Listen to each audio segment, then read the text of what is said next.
नमस्कार दोस्तों, मैं हूँ भूमिका। आप सभी का मेरे चैनल स्वाध्याय आंतरिक अन्वेषण में बहुत बहुत स्वागत है। आज हम देखेंगे कि मर्यादा पुरुषोत्तम श्री राम हमें अपने जीवन से क्या सिखाते हैं। भगवान श्री राम जो विष्णु भगवान के 7वें अवतार हैं, नैतिकता, धार्मिकता, सच्चाई, सदाचार के प्रतीक माने जाते हैं। श्री राम का जन्म चैत्र माह के शुक्ल पक्ष की 9वीं तिथि को राजा दशरथ और माता कौशल्या के पुत्र स्वरूप अयोध्या में हुआ था। उनका जन्म रामनवमी के रूप में मनाया जाता है। उनके जन्म से निर्वासन और राक्षसों के राजा रावण पर विजय से अयोध्या वापसी तक श्री राम का जीवन पूर्णतः महत्वपूर्ण शिक्षाओं से भरा हुआ है, जो आज भी जीवन जीने की राह बतलाता है। आइए देखते हैं अयोध्या के राजा के ज्येष्ठ पुत्र श्री राम कैसे मर्यादा पुरुषोत्तम राम कहलाए और उनकी जीवनी हमारे जीवन को कैसे मार्गदर्शित करती है। श्री राम हमें अपने जीवन में गुरु का महत्व सिखलाते हैं। श्री राम ने 15 वर्ष की आयु में अपने गुरु विश्वामित्र की आज्ञा का पालन कर ताड़का नामक राक्षसनी, जो उनके अग्नि यज्ञ में व्यवधान प्रकट कर रही थी, का वध किया। श्री राम की शक्ति और कौशल्य से प्रसन्न होकर ऋषि ने उन्हें कई सारे मंत्र सिखाए, जिसके उच्चारण से वह दिव्य शस्त्र का प्रयोग राक्षसों को मारने के लिए कर सकते थे। श्री राम ने दिव्य धनुष के माध्यम से ताड़का राक्षसनी के पुत्र मिरांज को समुद्र पार पहुंचा दिया, जिससे ऋषि विश्वामित्र अपना यज्ञ संपन्न कर पाए।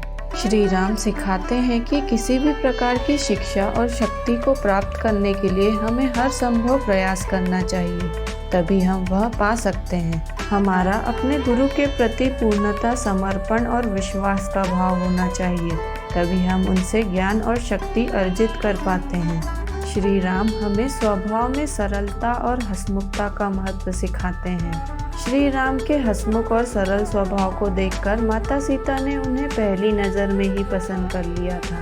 श्री राम को उनकी प्रजा का हर एक व्यक्ति प्यार करता था और उनसे अपनी सुख दुख साझा करता था। श्री राम एक राजघराने के ज्येष्ठ पुत्र थे, फिर भी उनके सरल स्वभाव के कारण कोई भी उनसे अपने परेशानी का समाधान लेने आ जाता था। यह सिखाता है कि हम कितने भी ऊंचे पद पर हों, पर अगर हमारा स्वभाव सरल और हंसमुख नहीं है तो कोई भी हमें पसंद और स्नेह नहीं करेगा। हमारा दोस्ताना व्यवहार ही हमें लोगों से जोड़ता है और उनके दिलों में जगह बनाता है। श्री राम हमें दिमाग की स्थिरता और मन की शांति का महत्व सिखाते हैं। श्री राम का जीवन दुर्घटनाओं से भरा हुआ था, चाहे वह उनके वनवास की खबर हो, उनके पिता की मृत्यु की खबर हो या उनके पत्नी के हरण की खबर हो। बड़े से बड़ी दुर्घटना की खबर सुन के भी उन्होंने अपने दिमाग की स्थिरता नहीं खोई और शांतचित्त होकर अपने निर्णयों पर दृढ़ रहे और आगे की योजना तैयार की। यह दर्शाता है कि हमें भी जो घटना हो चुकी उससे विचलित न होकर हमारे दिमाग को स्थिर रखते हुए आगे की योजना पर काम करना चाहिए। परेशानी से न घबराकर अपने मन को शांत कर उसका हल निकालना चाहिए। ऐसा करने से हम उस परेशानी से बाहर आ पाते हैं। अशांत मन से हम हमेशा गलत निर्णय लेते हैं और बाद में पछतावा करते हैं। श्री राम हमें अपने वचनों पर अटल रहना सिखाते हैं। रघुकुल रीत सदा चली आई, प्राण जाए पर वचन न जाए। माता कैकेयी के 2 वर सुनकर राजा दशरथ के होश उड़ गए और वह बेहोश होकर जमीन पर गिर गए। अगले दिन जब श्री राम को इस बात का पता चला तो वह तुरंत ही पिता की खबर लेने पहुंचे और माता कैकेयी से कहा, माता, क्या मुझसे कोई भूल हो गई जो पिता को पसंद नहीं आई? माता ने उन्हें पूरी घटना का वर्णन किया। तब राम जी ने उत्तर दिया, बस इतनी सी बात। यह कहकर अपने पिता के वचनों का पालन करने वह तुरंत ही वन को निकल गए। श्री राम राजघराने में पले बड़े थे और उन्हें वन में आने वाली सारी दिक्कतों का आभास था। वह राज तिलक से भी वंचित रह गए, पर इन सब की श्री राम के चेहरे पर तनिक मात्र भी चिंता नहीं दिखी। उन्होंने अपने वचन पूरा करने के तुरंत ही निर्णय लिए। यह सिखलाता है कि हमें भी अपने दिए गए वचनों पर दृढ़ रहना चाहिए। ऐसा करने से हम लोगों का विश्वास जीत पाते हैं और उनके दिल में अपनी छवि उठा पाते हैं। अपने वचनों पर अटल रहने से हमारा मन विचलित नहीं होता और हम उसे बिना कष्ट के निभा पाते हैं। श्री राम हमें पारिवारिक रिश्तों की महत्ता सिखलाते हैं। श्री राम वनवास में अपनी पत्नी सीता और छोटे भाई लक्ष्मण को भी ले गए थे। वे जानते थे कि वह दोनों उनसे बहुत प्रेम करते हैं और उनके बिना नहीं रह पाएंगे।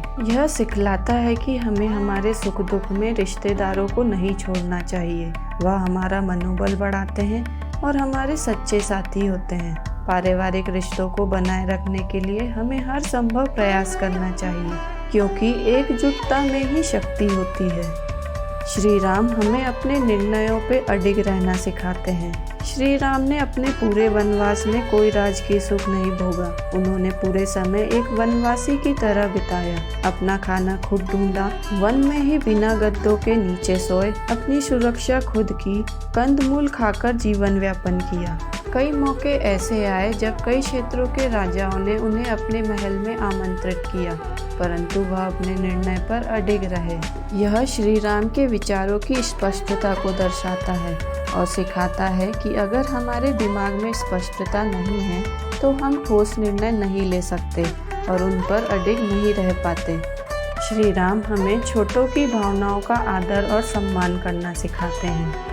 राम जी के वन जाने के बाद जब भरत और शत्रुघ्न अपने ननिहाल से वापस लौटे तो उन्हें अपने पिता की मृत्यु और भाई के वनवास की खबर मिली, जिससे वह बहुत क्रोधित और दुखी हुए।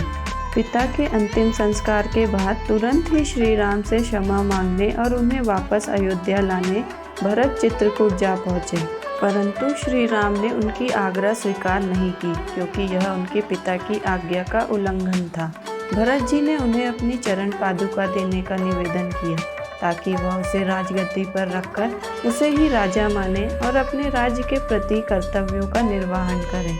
श्री राम ने अपने छोटे भाई की भावनाओं का आदर कर उन्हें अपनी चरण पादुकाएं सौंप दी। यह सिखलाता है कि हमें भी अपनी छोटों की बातों का आदर कर उन्हें प्रेम से समझाना चाहिए और उनके सुझावों का सम्मान करना चाहिए। श्री राम हमें सेवा और सहयोग करना सिखाते हैं। श्री राम ने अपने पूरे जीवन में सेवा और सहयोग कर दूसरों का कल्याण किया और उनका मनोबल बढ़ाया। उन्होंने कई ऋषियों को भयमुक्त कर राक्षसों से बचाया, वनवासियों के जीवन को सुधारा, गरीब और पीड़ित लोगों की सहायता की, सुग्रीव और विभीषण को अभय दान दिया और अपने ज्येष्ठ भाइयों के अत्याचारों से मुक्त किया। अपनी युवा आयु में ही उन्होंने अपने चरणों के स्पर्श से पत्थर की शिला को पुनः अहिल्या माता में परिवर्तित कर उनका उद्धार किया। वनवास के दौरान यमुना नदी पार करते समय भक्ति भाव में डूबा एक केवट को अपने चरणों की वंदना करने का मौका प्रदान किया। माता सीता को ढूंढते हुए श्री राम शबरी की कुटिया में पहुँचे, जो श्री राम का कई वर्षों से प्रतीक्षा कर रही थी। वह उनकी राह में प्रतिदिन अपनी कुटिया को पुष्पों से सजाती थी। श्री राम ने अपने भक्त शबरी के हाथों से उनके झूठे बेर खाए और शबरी की भक्ति और प्रेम का आनंद लिया। यह दिखलाता है कि भगवान अपने भक्तों पर हमेशा कृपा बनाए रखते हैं। जब भी भक्त अपने प्रभु को सच्चे मन से याद करते हैं, प्रभु हमेशा किसी न किसी रूप में उन्हें दर्शन देते हैं। भगवान की शरण में जो भी भक्त जाते हैं, प्रभु उनका कल्याण करते हैं। प्रभु हमेशा अपने प्रिय भक्तों का सहयोग करते हैं। यह प्रभु के उदार हृदय को दर्शाता है। यह सिखलाता है कि हमें दिल खोलकर सेवा और सहयोग करना चाहिए। अपने शुभचिंतकों को निराश नहीं करना चाहिए। उन्हीं की मंगल कामनाओं से हमारे जीवन में खुशहाली बनी रहती है। श्री राम हमें संयम और धैर्य रखना सिखाते हैं। अपनी पत्नी सीता के रावण हरण के बाद भी श्री राम ने संयम और धैर्य बनाए रखा।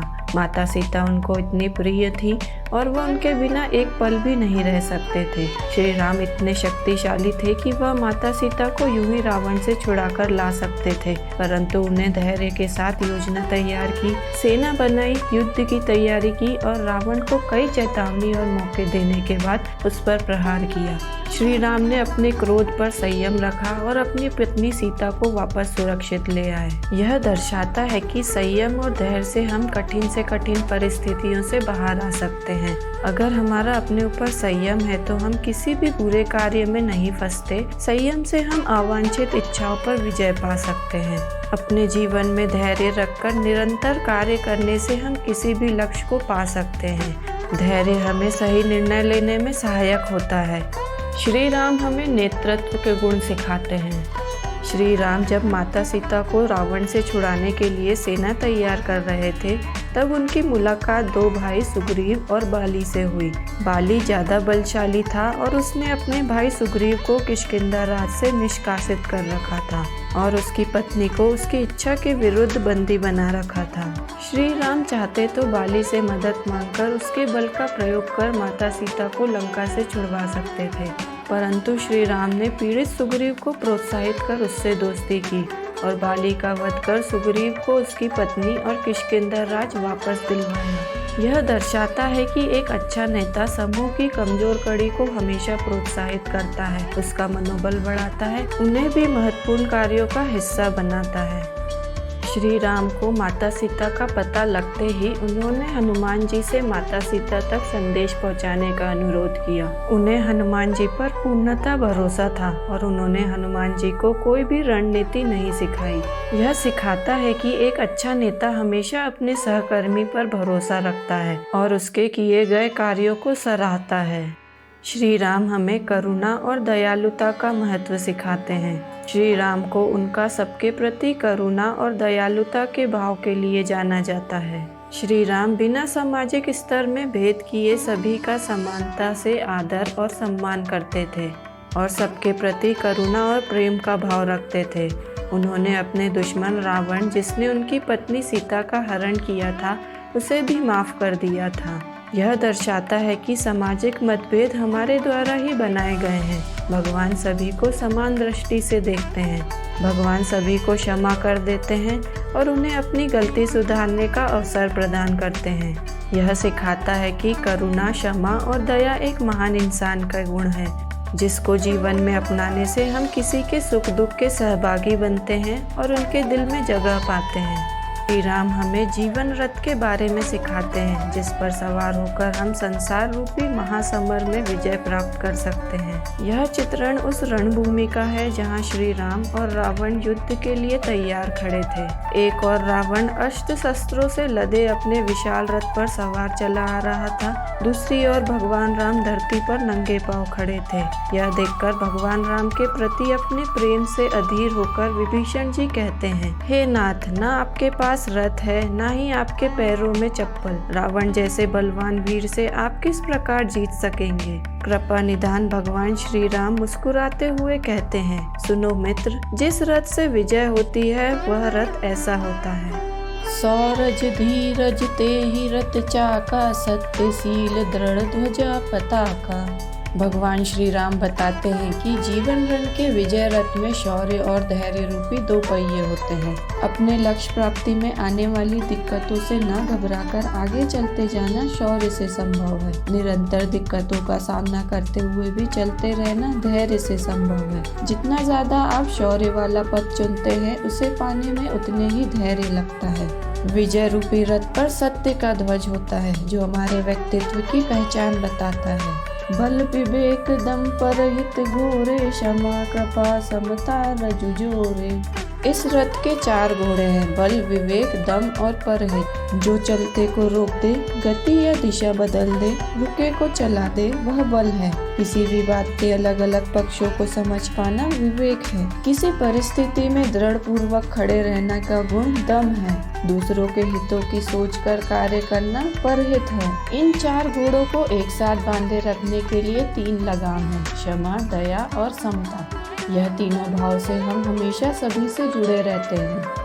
ईर्ष भजन सारथी सुजाना, बिरति चरम संतोष कृपाणम।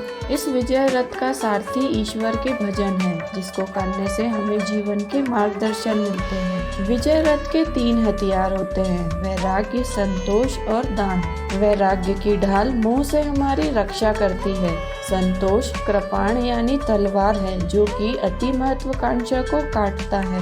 दान पर सुबुद्धि शक्ति प्रचंडा, बर विज्ञान कठिन को डंडा। रहा हूँ। संचय या कंजूसी के शत्रु के संहार के लिए दान रूपी परशु या फारसा है। दान के फारसे से कंजूसी को काटते रहने से धन संपत्ति के मोह और आकर्षण से मुक्ति मिलती है। भगवान राम ने बुद्धि को दिव्यास्त्र बताया है और विज्ञान को दिव्यास्त्र को चलाने वाला मजबूत धनुष। यहाँ विज्ञान का अर्थ हर बात में तर्क की खोज करना है। विज्ञान और तर्क के धनुष पर सवार होकर हम बुद्धि के दिव्यास्त्र से हमारे चारों ओर दूसरों के फैलाए अज्ञान का दूर दूर तक जाकर वध कर सकते हैं। अमल अचल मन त्रोण समाना, समयम नियमशील मुख नाना। अमल और अचल मन त्रोण यानी तरकश के समान है। विचारों में स्पष्टता और ईर्ष्या, क्रोध, घृणा आदि किसी भी प्रकार की दुर्भावना से मुक्त रहने वाला मस्तिष्क अमल है। सभी प्रकार के भटकावों से बचकर एकाग्र रहने वाला मन अचल है।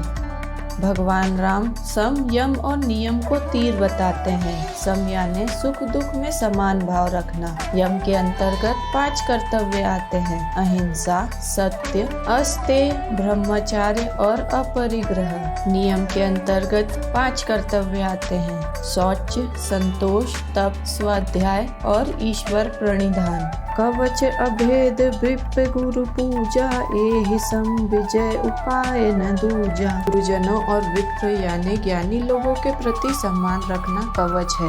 उनकी सहायता से जीवन में हमारे ऊपर होने वाले प्रहार सहन करने के लिए हम अधिक उपयुक्त बनते हैं। ऐसे महान रथ का वर्णन करके भगवान राम कहते हैं कि इसके समान जीवन में विजय पाने का कोई और उपाय नहीं है। जो कोई भी ऐसे महान रथ पर सवार होता है, उसके जीतने के लिए कोई और शत्रु बचता ही नहीं है। हे मित्र विभीषण, जिसके पास ऐसा सुदृढ़ रथ हो, वह वीर संसार रूपी महासमर में विजय प्राप्त करता है। और इस तरह राम जी ने रावण पर विजय प्राप्त कर माता सीता को वापस ले आए और वनवास काल पूरा होने पर अयोध्या वापस लौट गए। बोलो सियावर रामचंद्र की जय। अयोध्या वासियों ने श्री राम, माता सीता और लक्ष्मण जी के आगमन पर भव्य उत्सव मनाया। अपने घरों में दीप जलाकर और ढोल नगाड़े के साथ उनका स्वागत किया। इस तरह श्री राम कहलाए मर्यादा पुरुषोत्तम श्री राम। मर्यादा का पालन करने वाले पुरुषों में उत्तम श्री राम। धन्यवाद दोस्तों। मैं आशा करती हूँ कि श्री राम के जीवन से आप बहुत कुछ सीख पाए होंगे और दीपों के इस महापर्व दीपावली पर राम जी के द्वारा दी गई महत्वपूर्ण शिक्षाओं से अपने अंदर की ज्योति को प्रज्वलित कर अंधकार का नाश करेंगे। आपके अंदर चल रहे इस राम रावण के युद्ध में राम रूपी सत्य को विजय दिलवाएंगे।